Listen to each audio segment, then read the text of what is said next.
Welcome to Pallavi TV. ప్రస్తుతం మనం చూస్తూ ఉన్నాం, స్కూల్స్ స్టార్ట్ అవుతున్నాయి. జూన్ 12 నుంచి స్కూల్స్ స్టార్ట్ అవుతూ ఉన్నాయి. అటు ఉపాధ్యాయులు కావచ్చు, ఇటు విద్యార్థులు కావచ్చు, అటు స్కూల్లో కావచ్చు, అన్ని వర్గాల్లో సమస్యలు ఎట్లా ఉన్నాయి. సమస్యలతోనే ఎప్పటిలాగానే ఈసారి కూడా స్కూళ్ళు ప్రారంభం కాబోతున్నాయి. అసలు టీచర్లకు ఏం సమస్యలు ఉన్నాయి, విద్యార్థులకు ఎట్లాంటి సమస్యలు ఉన్నాయి, అట్లాగే స్కూళ్ళల్లో ఎట్లాంటి సమస్యలు ఉన్నాయి అనే అంశాల మీద మనతో పాటు మాట్లాడడానికి తెలంగాణ స్టేట్ యూటీఎఫ్ రాష్ట్ర అధ్యక్షులు చావ రవి గారు ఉన్నారు. సార్ నమస్తే. సార్ నమస్తే అండి. సార్, స్కూల్ స్టార్ట్ అవుతూ ఉన్నాయి. మన టీచర్లు ప్రభుత్వం ఇచ్చింది కొంచెం అరకొర కొన్ని ఇచ్చింది, డిఏలు కావచ్చు, లేకపోతే పెండింగ్ బకాయిలకు సంబంధించి కావచ్చు కొన్ని ఇచ్చింది. అటు స్కూళ్ళకు సంబంధించి అమ్మఒడి అన్నారు, అమ్మ ఆదర్శ పాఠశాల అన్నారు, అది కొంత అట్లా ఆగిపోయింది. ఇంకా విద్యార్థులకు సంబంధించి యూనిఫామ్స్ కావచ్చు, స్కావెంజర్ల సమస్య కావచ్చు, ఇట్లా అన్ని సమస్యలతోనే ఈసారి స్కూల్ స్టార్ట్ అవబోతూ ఉన్నాయి. ఏం చెప్తారు స్కూళ్ళకి సంబంధించి? ముందుగా అందరికీ నూతన విద్యా సంవత్సర శుభాకాంక్షలు. తెలంగాణ రాష్ట్రంలో పాఠశాలలన్నీ ప్రారంభం అవుతూ ఉన్నాయి కొద్దిసేపట్లో. సో ఈ పాఠశాలల్లో చూసినప్పుడు కొత్త విద్యా సంవత్సరం పాత సమస్యలే స్వాగతం పలుకుతూ ఉన్నాయని చెప్పి చెప్పుకోవాలి. ఇవాళ ప్రభుత్వ పాఠశాలలో మౌలిక సదుపాయాల కొరత ఉంది, ఉపాధ్యాయుల కొరత అయితే తీరింది, పర్యవేక్షణ కొరత ఉంది. అభ్యసన సంక్షోభాన్ని పరిష్కారం కోసం కొంత ప్రయత్నాలు అయితే జరుగుతూ ఉన్నాయి. మొత్తంగా చూసినప్పుడు ఈరోజు స్కూల్ ఎడ్యుకేషన్ డిపార్ట్మెంట్ పరిధిలో 26,067 పాఠశాలలు ఉన్నాయి. అదే రకంగా స్కూల్ ఎడ్యుకేషన్ డిపార్ట్మెంట్ కంట్రోల్లోనే కేజీబీలో 495 ఉన్నాయి, మోడల్ స్కూల్స్ 194 స్కూల్స్ ఉన్నాయి. ఇవి కాకుండా ఇక గురుకులాలు అవి ఉన్నాయి. అవి మేనేజ్మెంట్ వారి వెల్ఫేర్ డిపార్ట్మెంట్స్ ఆధ్వర్యంలో ఉన్నాయి. ఎడ్యుకేషన్ డిపార్ట్మెంట్లో 35 స్కూల్స్ ఉన్నాయి. సో ఈ పాఠశాలలు అన్నీ కూడా రేపే ప్రారంభం అవుతూ ఉన్నాయి. సో ప్రారంభం అవుతున్నటువంటి సందర్భంలో ముఖ్యంగా స్కూల్ ఎడ్యుకేషన్ డిపార్ట్మెంట్ సంబంధించినటువంటి స్కూల్ చూసుకుంటే ఉపాధ్యాయులు ఉన్నారు. విద్యార్థుల నమోదు కోసం ప్రచార యాత్ర నిర్వహించాం. యూటీఎఫ్ ఆధ్వర్యంలో స్వచ్ఛందంగా 10 రోజుల పాటు వేసవి సెలవుల్లో ప్రభుత్వ పాఠశాలలో విద్యార్థుల్ని చేర్పించండి అని చెప్పి ప్రచారం చేసాం. ప్రభుత్వ పాఠశాలలో ఉన్న సౌకర్యాల గురించి కూడా ప్రచారం చేసాం. అట్లాగే రాష్ట్ర ప్రభుత్వం కూడా ఈ నెల 6వ తేదీ నుంచి 19వ తేదీ దాకా బడిబాటని, ప్రొఫెసర్ జయశంకర్ బడిబాటని ఏర్పాటు చేసింది. మరి దీంట్లో ఉపాధ్యాయులు అందరూ ఇన్వాల్వ్ అయ్యి పిల్లల చేర్పింపు కోసం ఇంటింటికి తిరుగుతూ ఉన్నారు. ఇక్కడ మనం గమనించాల్సింది ఏంటంటే తల్లిదండ్రులేమో ప్రైవేట్ పాఠశాలల దగ్గర క్యూ కట్టి వాళ్ళ పిల్లల్ని చేర్పించుకోవడానికి లక్షలాది రూపాయలు ఫీజులు కట్టి చేర్పించడానికి సిద్ధంగా ఉంటారు. ప్రభుత్వ పాఠశాలలోనేమో ఉపాధ్యాయులు ఇంటింటికి తిరిగి మీ పిల్లల్ని చేర్పించండి, ఉచిత విద్య, నాణ్యమైన విద్య ఉచితంగా అందిస్తామని చెప్తూ ఉంటారు. అయినా సరే ఇవాళ ప్రభుత్వ పాఠశాలల పట్ల తల్లిదండ్రుల విశ్వాసం తగ్గుతూ ఉంది.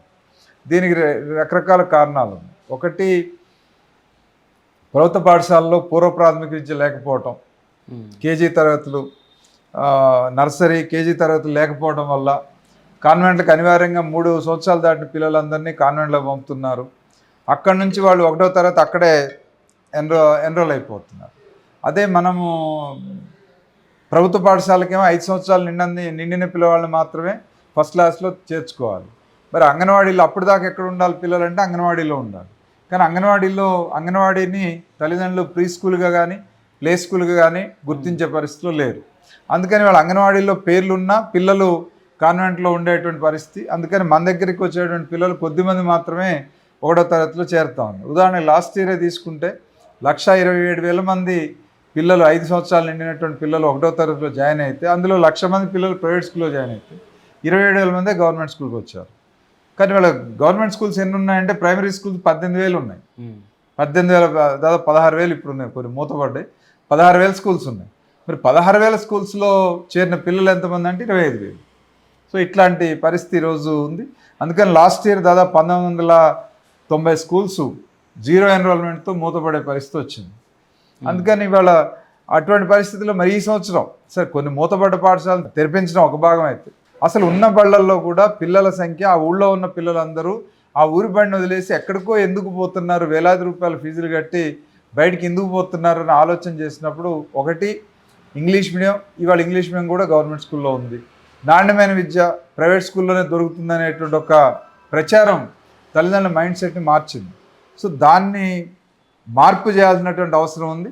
ప్రభుత్వ పాఠశాలలో కూడా క్వాలిఫైడ్ ఉపాధ్యాయులు ఉన్నారు, ప్రతిభావంతులైన ఉపాధ్యాయులు ఉన్నారు, నాణ్యమైన విద్య అందుతుంది అనేటువంటి ప్రచారం ఎక్కువగా జరగాల్సిన అవసరం. ఎందుకంటే ఇవాళ అభ్యసన స్థాయిలు చూసినప్పుడు ప్రభుత్వ పాఠశాలలో ఉన్న పిల్లలకి ప్రైవేట్ స్కూల్లో చదువుకునే పిల్లలకి ఏమాత్రం తేడా లేదు అని సర్వేలో క్లియర్గా చెప్పారు. అందుకని వాళ్ళు కానీ ఏంటంటే ప్రచారం అక్కడేమో ర్యాంకులు మార్కుల మీద ప్రచారం జరుగుతుంది, ఇక్కడేమో ప్రచారం లేదు. అందుకని కొనుక్కుంటేనే నాణ్యమైన విద్య వస్తుంది, ఉచితంగా ఇచ్చేది నాణ్యంగా ఎందుకు ఉంటుంది అనేటువంటి ఆలోచన బహుశా ప్రజల్లో ఉండుండొచ్చు. ఈ కారణంతో వాళ్ళ పాఠశాలలు ఉన్నాయి. అయితే ఈ ఉన్న ప్రభుత్వ పాఠశాలల్లో సరే మధ్యాహ్న భోజనం నాణ్యంగా పెట్టడం కోసం అవసరమైన చర్యల కోసం ఇటీవల ట్రైనింగ్ అయింది. ఉపాధ్యాయుల్ని FLN లెర్నింగ్ ఇంప్రూవ్మెంట్ ప్రోగ్రామ్ కోసం ఉపాధ్యాయులకు కూడా ఓరియంటేషన్ ప్రోగ్రామ్ ఇచ్చారు 5 రోజుల చొప్పున.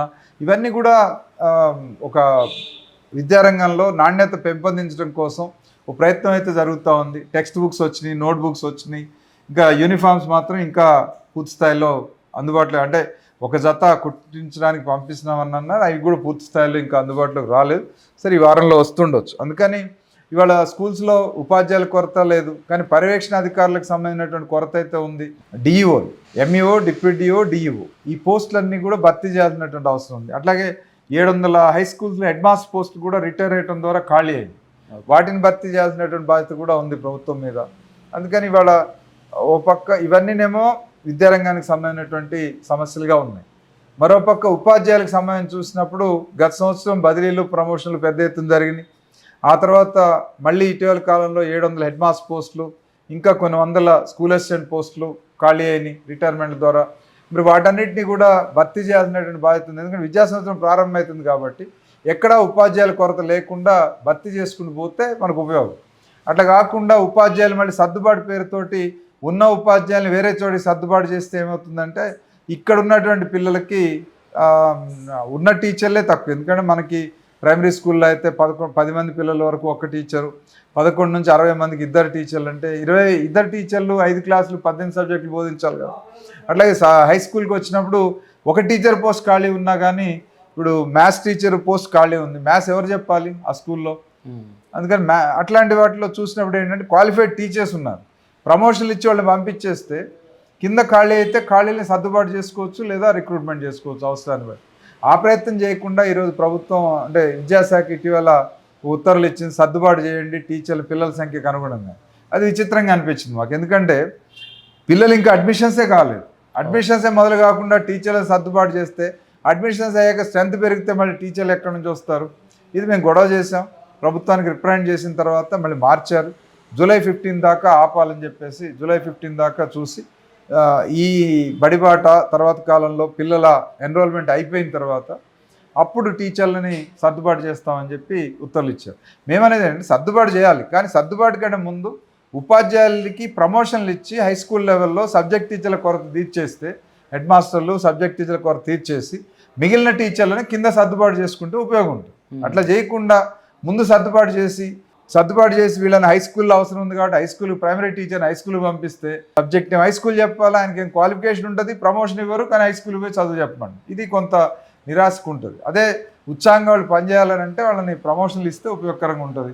అందుకని ఇక వీటితో పాటు జనరల్గా ఉద్యోగులు ఉపాధ్యాయులకు ఉండే సమస్యలు DAలు, PRC లేకపోతే ఇతరత్ర సమస్యలు, పెండింగ్ బిల్స్, CPS రద్దు లేకపోతే హెల్త్ కార్డ్స్, ఇవన్నీ సమస్యలు ఉన్నాయి. అట్లాగే 317 బాధితులకు న్యాయం చేయడం, ఇవన్నీ జనరల్ ఉద్యోగులకు ఉన్న సమస్యలే మాకు ఉన్నాయి. కాబట్టి ఆ సమస్యల మీద అందరితో పాటు స్ట్రగుల్ చేస్తాం. సరే కొన్ని ప్రభుత్వం నుంచి కొన్ని సాధించుకున్నా ఇంకా రావాల్సిన వాటి కోసం కూడా మళ్ళీ సందర్భానుసారంగా సంఘాలుగా ఐక్యంగా ఉద్యమాలు చేసి వాటిని సాధించుకునేటువంటి ప్రయత్నం చేస్తాం. కానీ ముఖ్యంగా ఈరోజు విద్యారంగంలో గత 10 ఏళ్ల కాలంలో ప్రభుత్వ విద్యారంగం పరిస్థితి దయనీయంగా మారింది. ఎందుకంటే ప్రభుత్వాలు బడ్జెట్లో క్రమంగా తగ్గించుకుంటూ పోవటం, సో పాఠశాలలో అవసరమైన తాగునీరు, టాయిలెట్స్ లేకపోతే స్కావెంజర్స్, సరే ఈ మధ్య కాలంలో శానిటేషన్ వర్కర్స్ని ఇచ్చారనుకోండి, కానీ అంతకంటే ముందున్న పరిస్థితుల్లో కోవిడ్ తర్వాత శానిటేషన్ వర్కర్స్ లేకపోవడం కానీ ఇట్లా రకరకాల సమస్యలు ఉన్నాయి. ఇవాళ స్కూల్లో క్లాస్ రూమ్స్ సరిగా లేవు, క్లాస్ రూమ్స్ ఉంటే ఫర్నిచర్ లేవు, ఉన్న బిల్డింగ్లకి రంగులు లేవు, ఇట్లాంటివన్నీ కూడా చాలా స్కూల్స్లో ఉన్నాయి. వీటన్నిటిని క్లియర్ చేయాల్సినటువంటి బాధ్యత ప్రభుత్వం మీద ఉంది. అందుకని ప్రభుత్వం కొంత బడ్జెట్ అదనంగా కేటాయించి లేదా కాన్స్టిట్యున్సీ డెవలప్మెంట్ ఫండ్ ఎమ్మెల్యేలు ఎమ్మెల్సీలకు ఇచ్చేటువంటి ఫండ్ నుంచి అయినా సరే కేటాయించి పాఠశాలల్లో అవసరమైనటువంటి మౌలిక వసతులన్నింటినీ కూడా కల్పించి పాఠశాలను అందంగా తీర్చిదిద్దితే ఆకర్షణీయంగా ఉంటే పిల్లలు బడికి రావడానికి సిద్ధపడతారు. సో ఆ రకమైనటువంటి చర్యలు ప్రభుత్వం తీసుకోవాలి. అట్లాగే బడికి వచ్చిన పిల్లలందరికీ నాణ్యమైన విద్య వస్తుందనేటువంటి భరోసాని ఇవ్వాలి. ఇవాళ ఉన్నటువంటి ఉపాధ్యాయులందరూ కూడా జవాబుదారీతనంతో పనిచేసేట్టుగా చూడాల్సిన బాధ్యత కూడా ప్రభుత్వం మీద ఉంది. ఈ చర్యలు తీసుకుంటే తప్పనిసరిగా ప్రభుత్వ పాఠశాలలు బాగుపడతాయి. ఇవాళ ముఖ్యంగా ప్రాథమిక విద్యలో ప్రీ ప్రైమరీ సెక్షన్స్ ప్రారంభించాలి, తరగతికి టీచర్ని ఇవ్వాలి. అప్పుడు మాత్రమే ప్రాథమిక విద్యలో పిల్లల నమోదు పెరుగుద్ది. ఒకసారి 1వ తరగతిలో చేరటం మొదలుపెట్టిన తర్వాత గ్రాడ్యువల్గా పై తరగతులకి ఆ పిల్లలే పోతారు కాబట్టి సహజంగానే విద్యార్థుల సంఖ్య మళ్ళీ పెరిగే అవకాశం ఉంటుంది. అందుకని పూర్వవైపున రావాలంటే ప్రభుత్వం ప్రైవేటు విద్యా వ్యాపారాన్ని నియంత్రించి ప్రైవేట్ పాఠశాలను నియంత్రించాలి. ప్రభుత్వ పాఠశాలను ప్రోత్సహించి ఇక్కడ ఆకర్షణీయంగా తీర్చిదిద్దగలిగితే తప్పనిసరిగా పాఠశాలలో విద్యార్థుల నమోదు పెరుగుద్ది. విద్యార్థులందరికీ కూడా నాణ్యమైన విద్య ఉచితంగా అందేటువంటి అవకాశం ఉంటుంది. ఆ రకంగా అందించడం కోసం టీఎస్యూటీఎఫ్గా మేము కూడా మా వంతుగా ప్రభుత్వాన్ని సహకరించడానికి సిద్ధంగా ఉన్నాం. సరే ఒకటి చెప్పండి, మామూలుగా ప్రతి సంవత్సరం రిటైర్ అయ్యే వాళ్ళ ఉపాధ్యాయులు కావచ్చు, హెడ్ మాస్టర్ కావచ్చు, ఎస్జీట్లు స్కూల్ అసిస్టెంట్ ఎస్జీట్లు కావచ్చు, వీళ్ళు రిటైర్ అయిన ఎక్కట్లయితే రిటైర్ అవుతున్నారో అట్లా రిక్రూట్మెంట్ జరగట్లేదు. డిఎస్సి అంటే ఏదో ఎన్నికల ముందు వేసే ఒక రిక్రూట్మెంట్ ప్రాసెస్గానే నడుస్తూ ఉంది. గత 10 ఏళ్లలో అదే నడిచింది. ఇప్పుడు కొత్త గవర్నమెంట్లో కూడా ఒకసారి వేసారు. కానీ ఇప్పుడు ప్రతి సంవత్సరం విద్యా సంవత్సరం ప్రారంభానికంటే ముందే ఎందుకు ఇవ్వట్లేదు అసలు? అవును, అది ఉందా సమస్య ఉంది. గతంలో ఏటేటా డిఎస్సి జరిగేది, కొంతకాలం పాటు జరిగింది. ఆ తర్వాత తెలంగాణ వచ్చిన తర్వాత మాత్రం మొత్తం 9 ఏళ్ల కాలంలో ఒక్క డిఎస్సి మాత్రమే ఆ గవర్నమెంట్ నడిపింది. ఆ తర్వాత ఈ గవర్నమెంట్ వచ్చిన తర్వాత మేనిఫెస్టోలో పేర్కొన్నట్టుగా మేము రాగానే మెగా డిఎస్సి వేస్తూ ఉన్నారు. సో 22,000 ఉపాధ్యాయ పోస్టులు ఖాళీ ఉంటే 11,000, వాళ్ళేమో 5,000 చాలన్నారు. వీళ్ళు వచ్చి 11,065 పోస్టులకి నోటిఫికేషన్ ఇచ్చారు. నోటిఫికేషన్ ఇచ్చి చాలా షార్ట్ పీరియడ్లో ఫిలప్ చేశారు. అది అభినందన. ఇవాళ 11,000 ఉపాధ్యాయ పోస్టులు ఫిలప్ అయింది. కానీ ఆ తర్వాత కాలంలో చూసుకున్నట్టయితే అప్పటికే ఉన్న 11,000 పోస్టులతో పాటు ఈ గత సంవత్సరం మార్చి నుంచి రిటైర్మెంట్ స్టార్ట్ అయింది కాబట్టి ఈ మధ్యకాలంలో రిటైర్ అయినటువంటి పోస్టులు చూసుకుంటే దాదాపు 4,000 టీచర్ పోస్టులు ఖాళీ అయింది. అంటే మళ్ళీ ఇప్పుడు 15,000 ఉపాధ్యాయ పోస్టులు ఖాళీగానే ఉన్నాయి. సో ఇందులో గవర్నమెంట్ చెప్పే లెక్కలు ఏంటంటే 1:30 ప్రకారం చూసుకున్నప్పుడు టీచర్ పీపుల్ రేషియో ప్రకారం ఎక్కువ ఉన్నారు టీచర్లు, అవసరం లేదని చెప్తారు. అది కరెక్ట్ కాదు. మేమనేది ఏంటంటే ముందు టీచర్ పోస్టులన్నీ రిక్రూట్ చేసి పాఠశాలల్లో టీచర్ ఉండేట్టుగా చూడండి. ప్రైమరీ స్కూల్లో తరగతికో టీచరు అంటే 10 మంది పిల్లలకే తరగతికో టీచర్ని పెట్టమని అంటలే. కనీసం 50 మంది పిల్లలు ఉన్న చోట 5 తరగతులు ఉంటాయి కాబట్టి తరగతికో టీచర్ని పెడితే పిల్లల తల్లిదండ్రులకు నమ్మకం కలుగుద్ది, పిల్లలకు నాణ్యమైన విద్య వచ్చే అవకాశం ఉంది. కాబట్టి ఆ రకంగా ప్రయత్నం చేయమని చెప్పేసి ప్రభుత్వానికి చెప్తున్నాం. అందుకని ఇప్పుడు కూడా కనీసం 10,000 పోస్టులు మళ్ళీ రిక్రూట్మెంట్ చేయడానికి అవకాశం ఉంది ప్రభుత్వానికి. అందుకని మరి ప్రభుత్వం గతంలో కూడా వాగ్దానం చేస్తున్నారు, మేము ఏటేటా డిఎస్సి వేస్తా ఉన్నారు. తర్వాత ఆ డిఎస్సి సందర్భంలో మళ్ళీ తొందరలోనే 6,000 పోస్టులతో డిఎస్సి వేస్తామని ఆ రోజు చెప్పారు. 6,000 అన్నది ఇవాళ 4 నెలలు గడిచిన తర్వాత రిటైర్మెంట్స్ కానీ వచ్చినాయి కాబట్టి 10,000 పోస్టులకు అవకాశం ఉంది. అందుకని 10,000 మంది ఉపాధ్యాయులు రిక్రూట్ చేయడానికి అవకాశం ఉంది. మరి ప్రభుత్వం ఆ వైపుగా చర్యలు తీసుకోవాలని చెప్పి కోరుతున్నాం. సరే, ఇప్పుడు ఈ ఖాళీ ఉన్న చోట కనీసం విద్యా వాలంటీర్లను కూడా నియమించే ప్రాసెస్ ఒకటి నడుస్తలేనట్టు తెలుస్తూ ఉంది. మళ్ళీ ఖాళీ సబ్జెక్ట్తోని ఎట్లా? ప్రభుత్వం విద్యా వాలంటీర్లను ఆలోచన చేయటం లేదు, ఉన్న ఉపాధ్యాయుల్ని సర్దుబాటు చేయాలని ఆలోచన చేస్తుంది. వాళ్ళు ఏంటంటే టీచర్ పీపుల్ రేషియో తక్కువగా ఉంది కాబట్టి పిల్లల సంఖ్యకు అనుగుణంగా టీచర్లను ఎక్సెస్ ఒక దగ్గర అదనంగా ఉన్న టీచర్ని ఇంకో దగ్గర సర్దుబాటు చేస్తాం అనే పద్ధతిలోనే ఆలోచిస్తున్నారు. కానీ వాస్తవంగా ఇవాళ పాఠశాలల్లో నాణ్యమైన విద్య అందించాలంటే పాఠశాలలో ఉపాధ్యాయుల సంఖ్య విద్యార్థుల ఉపాధ్యాయుల నిష్పత్తిని కొంచెం మార్చుకొని నిష్పత్తితో కాకుండా క్లాస్కో టీచర్ ఉండే విధంగా చూసుకోగలిగితే అప్పుడు తప్పనిసరిగా టీచర్ల అవసరం ఉంటుంది. టీచర్లు సరిపోకపోతే తాత్కాలికంగా డిఎస్సి రిక్రూట్మెంట్ జరిగేలోపు విద్యా వాలంటీర్ని నియమించుకొని కూడా పనిచేయించవచ్చు. కానీ ఆ వైపుగా అసలు ఆలోచన చేయటం లేదు విద్యాశాఖ. సార్, మీరు చాలా ప్రభుత్వాలను చూస్తూ వస్తున్నారు ఉపాధ్యాయ సంఘ నాయకుడిగా. ఇప్పుడు గత 10 ఏళ్ల గవర్నమెంట్ విద్యాశాఖ మీద చూపినటువంటి శ్రద్ధ, ఈ 1.5 ఈ గవర్నమెంట్ చూపుతున్న శ్రద్ధ ఏం చెప్తారు? రెండింటి మధ్య భేదాన్ని ఏం చెప్తారు? ఒక రకంగా చూసినప్పుడు గత 10 ఏళ్లతో పోల్చుకుంటే ఈ ప్రభుత్వం కాస్త ఎక్కువ శ్రద్ధ పెట్టిందని చెప్పవచ్చు. ఎందుకంటే వచ్చిన వెంటనే స్కూల్స్ అన్నిటికీ ఫ్రీ పవర్ ఇస్తామని వాగ్దానం చేశారు, జీవో ఇచ్చారు, ఇస్తున్నారు కూడా. తర్వాత శానిటేషన్ వర్కర్స్ మేము మొత్తుకున్నాం. 2019లో డిస్కంటిన్యూ అయితే కోవిడ్ తర్వాత వాళ్ళని రిక్రూట్ చేయమంటే గ్రామ పంచాయతీ వర్కర్స్ చూసుకుంటారు పాఠశాలలో శానిటేషన్ అన్నారు. వాళ్ళు ఏనాడు రాలేదు, వచ్చినా కూడా వరండాలు ఉడిచిపోయారు తప్ప క్లాస్ రూమ్స్ జోలికి రాలేదు. తర్వాత టాయిలెట్స్ క్లీన్ చేయలేదు. సో ఇప్పుడు టాయిలెట్స్ క్లీన్ చేయడానికి పాఠశాలలో గ్రీనరీ డెవలప్మెంట్ కోసం అని చెప్పేసి ఇవాళ శానిటేషన్ వర్కర్స్ని మన మినరల్ సెస్ నుంచి మినరల్ ఫండ్ డెవలప్మెంట్ ఫండ్ నుంచి అమౌంట్ ఇచ్చేట్టుగా కలెక్టర్లకు అధికారం ఇచ్చారు. అది కొంత లాస్ట్ ఇయర్ నుంచి కొంత అది కూడా ఆహ్వానించదగింది. అట్లాగే ఎంఈఓలకు సంబంధించి పర్యవేక్షణ అధికారులకు సంబంధించి గత ప్రభుత్వం 10 ఏళ్లలో ఏం పట్టించుకోలేదు. అది 25 ఏళ్ల సమస్య. ఈరోజు 20 ఏళ్ళుగా నాంతా ఉంది ఎంఈఓ డిప్యూటీఓ ప్రమోషన్లకు సంబంధించి సర్వీస్ రూల్స్ వివాదం. కానీ దాని పరిష్కారంగా ఏం చేశారంటే గతంలో ఒక ఎంఈఓ ఎఫ్ఏసి ఉంటే ఆయనకే ఎఫ్ఏసీలు ఇచ్చి 12 మండలాలకు కూడా ఒకటే ఎంఈఓ అన్నట్టుగా ఉండేది. కానీ ఇప్పుడు ఈ ప్రభుత్వం మొన్న గత సంవత్సరం ఇచ్చినటువంటి ఆర్డర్ ప్రకారం ఒక హై స్కూల్ హెడ్ మాస్టర్ ఎఫ్ఏసీగా ఒక మండలానికి ఒక ఎంఈఓని ఇచ్చారు. సో ఆ రకంగా 620 మండలాలకు కూడా ఒక్కో మండలానికి ఒక ఎంఈఓని ఇవ్వటం వల్ల ఇవాళ అది కొంత మెరుగైంది. అది కొంత ఉపయోగకరంగా ఉంటుంది. అట్లా డిప్యూటీ డిఓల్ని ఇవ్వాల్సి ఉంది. డిఓల్ని కూడా రెగ్యులర్ డిఓల్ని ఇవ్వాలి. జిల్లాలకు డిఓలు లేరు. డిఓ పోస్టులు డిప్యూటీ డిఓ పోస్టులు శాంక్షన్ అయ్యి ఖాళీగా ఉన్నాయి. డిఓ పోస్టులు 12 శాంక్షన్ అయి ఉన్నాయి. ఈ 33 జిల్లాల్లో 12 శాంక్షన్ అయినా కానీ 4 రెగ్యులర్ డిఓలు ఉన్నారు. మొత్తం అన్ని రెగ్యులర్ డిఓలు ఇవ్వాలంటే రెగ్యులర్ పోస్టులు శాంక్షన్ చేయాలా, రెగ్యులర్ డిఓలను అపాయింట్ చేయాలా. అట్లాగే డివిజన్ కూడా డిప్యూటీ డిఓని కూడా రెగ్యులర్ డిప్యూటీ డిఓని ఇవ్వాలి. హై స్కూల్ పర్యవేక్షణ కోసం మండలాల్లో ప్రైమరీ స్కూలు యూపీ స్కూల్ పర్యవేక్షణ కోసం ఎంఈఓలు అవసరం. అందుకని ఇవన్నీ కూడా రెగ్యులర్ రిక్రూట్మెంట్ చేస్తే ఉపయోగం ఉంటుంది. ఈ ప్రభుత్వం కొంత ప్రయత్నాలు చేస్తూ ఉంది. ఏకీకృత సర్వీస్ రూల్స్ కోసం మేము డిమాండ్ పెట్టాం. ఇటీవల ఆఫీసర్స్ కమిటీ దగ్గర కూడా మాట్లాడాం. విద్యాశాఖ అధికారులతో కూడా మాట్లాడాం. కొంత గతంతో పోల్చుకుంటే కొంత కన్సర్న్ అయితే ఉంది. కానీ గతంలో మన ఊరు మనబడి పేరుతో ఆ ప్రభుత్వం ఏదైతే ప్రతి స్కూల్లో మౌలిక సౌకర్యాలు కల్పించాలని చెప్పి 9,143 కోట్లతోటి మొత్తం 26,000 స్కూల్లో సౌకర్యాలు కల్పిస్తాం 3 ఏళ్ళు అని చెప్పింది. ఆ ప్రభుత్వం పోయేలోపు 3 ఏళ్లలో 2,000 స్కూల్స్ కూడా బాగా కాలేదు. మిగిలిన స్కూల్స్ అట్లాగే ఆగిపోయింది. అమ్మ ఆదర్శ పాఠశాల కమిటీ పేరుతో ఈ కొత్త గవర్నమెంట్ వచ్చిన తర్వాత ఆ మనవరు మనవడిని పక్కన పెట్టి అమ్మ ఆదర్శ పాఠశాల కమిటీ పేరుతోటి కొన్ని స్కూల్స్లో మైనర్ రిపేర్ చేశారు 1,100 కోట్లు ఖర్చు పెట్టి. కానీ మొత్తంగా అన్ని పాఠశాలల్లో అవసరమైనటువంటి క్లాస్ రూమ్స్ కానీ, అన్ని పాఠశాలకు అవసరమైనటువంటి తరగతి గదులు కానీ, అన్ని పాఠశాలలో అవసరమైనటువంటి లైబ్రరీ, ల్యాబొరేటరీ, కంప్యూటర్సు, లేకపోతే డ్రింకింగ్ వాటరు, రన్నింగ్ టాయిలెట్స్ ఇట్లాంటి వాటిలో అన్నిటికీ మాత్రం అవకాశం ఇవ్వలేదు.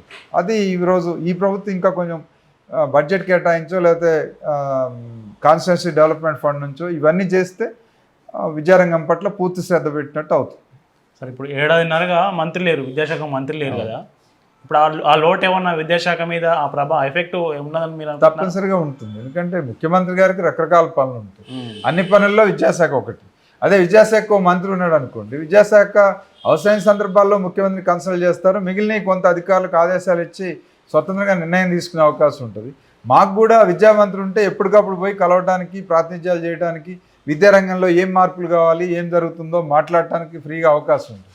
ఇప్పుడు ముఖ్యమంత్రి గారు అపాయింట్మెంట్ దొరకదు. అందుకని ముఖ్యమంత్రి గారిని కలిసే అవకాశం లేదు. అధికారులను కలిసినా అధికారులు ఇండిపెండెంట్గా నిర్ణయం తీసుకునే పరిస్థితి ఉండదు. అందుకని ఇవాళ అదొక లోటుగా అయితే ఉంది ఈరోజు. ఇప్పుడు కొత్త మంత్రుల్లో ఎవరికైనా ఇచ్చే అవకాశం ఉందా చూడాలి, ఎవరికో ఒకరికి. ఎందుకంటే మంత్రి విద్యాశాఖ అనేది పెద్దది. ఇవాళ విద్యాశాఖలో పాఠశాల విద్య ఉంది, కాలేజీ విద్య ఉంది, ఉన్నత విద్య ఉంది, తర్వాత టెక్నికల్ సాంకేతిక విద్య ఉంది. వీటన్నిటినీ మేనేజ్ చేయాలనంటే ఒక విద్యాశాఖకి తప్పనిసరిగా ఒక మంత్రి ఉండాలి. ఉంటేనే తప్ప విద్యాశాఖకి ఇంకో అడిషనల్ ఛార్జ్గా అంటే ఇవాళ ఉండటం కరెక్ట్ కాదు. అట్లాగే డైరెక్టర్ కూడా అడిషనల్ ఛార్జ్ ఈరోజు. మండలాల్లో ఎంఈఓలు డిఈఓలే కాదు, ఇవాళ డైరెక్టర్ ఆఫ్ స్కూల్ ఎడ్యుకేషన్ కూడా అడిషనల్ ఛార్జ్. ఇంతమంది రెగ్యులర్ డిఈఓగా నరసింహారెడ్డి గారు ఉన్నారు. ఇప్పుడు ఆయనకి మూసీ రివర్ ఫ్రంట్ బాధ్యత ఇచ్చిన తర్వాత ఇది ఇంకెవరికి అప్పచెప్పలేదు. ఇది అడిషనల్ ఛార్జ్గానే ఉంది. ఇవాళ రాష్ట్రంలో మరి విద్యాశాఖ లాంటి ముఖ్యమైన శాఖకి విద్యా సంవత్సరం ప్రారంభమవుతున్న సందర్భంలో దీనికి మరి విద్యాశాఖ ఒక డైరెక్టర్ని కూడా, రెగ్యులర్ డైరెక్టర్ని కూడా నియమించాల్సినటువంటి బాధ్యత కూడా ఉంది. ఎందుకంటే పైన ముఖ్యమంత్రి లేకపోయినా కనీసం కింద డైరెక్టరు, సెక్రటరీ కాస్త రెగ్యులర్గా ఉంటే కొంత ఫాలోఅప్ కూడా చేసుకోవడానికి అవకాశం ఉంటుంది.